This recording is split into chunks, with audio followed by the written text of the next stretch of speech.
இது வந்து நடிகர்களை பற்றி, நடிப்பை பற்றி, நாடக வாழ்க்கையை பற்றி ஒரு படம். இது வரைக்கும் யாருமே பார்க்காத ஒரு உலகம். இந்த ஜென்ரேஷனுக்கு இந்த மாதிரி உலகம் இருந்ததுன்னு கூட தெரியாத அளவுக்கு ஒரு ஒரு ஒரு புது உலகம். அந்த ஒரு உலகத்தை வந்து வசந்தபாலன் வந்து எல்லாருக்கும் காட்ட போகிறாரு. காட்டி ரொம்ப அருமையாக படம் பிடிச்சிருக்காரு. இந்த படம் வந்துட்டு அவர் வந்து ஒரு பஸ்ஸு, அவர் தான் பஸ்ஸை ஓட்டிகிட்ருக்காரு. அருமையான ஒரு கண்டக்டர் வச்சுருக்காரு, அவர் தான் ஏஆர் ரஹ்மான் சார். அவர் எல்லாரையும் பஸ்ஸில் ஏற்றிக்கிட்டு தியேட்டருக்கு கூட்டிகிட்டு போக போகிறாரு. ஸோ அருமையான ஒரு டீம். அந்த டீமுக்கு வந்து ஒரு கெத்து வந்ததே ரஹ்மான் சார் இந்த படத்தை கேட்டுட்டு நான் பண்ணுறேன்னு சொன்னது தான்.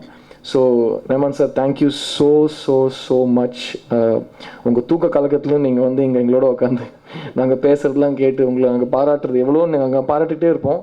அதை நீங்கள் வந்து கேட்குறதுக்கு ரொம்ப I love you for your humility. இவ்வளோ அதான் நாசர் சொல்கிற மாதிரி இவ்வளோ ஆஸ்கர் கிராமி ஜெயிச்சதுக்கப்புறம் கூட எப்படிங்க கால் தலைமையிலேயே இருக்காது, ஏங்க பறக்க மாட்டேங்கிறீங்க நீங்கள்? எனக்கு புரியவே மாட்டேங்குது. அது ஒன்று மட்டும் நான் வந்து எங்கள் வாழ்க்கையில் கற்றுக்கிட்டாலே போதும், நீங்கள் எங்களுக்கு சொல்லிக் கொடுத்த பாடம்.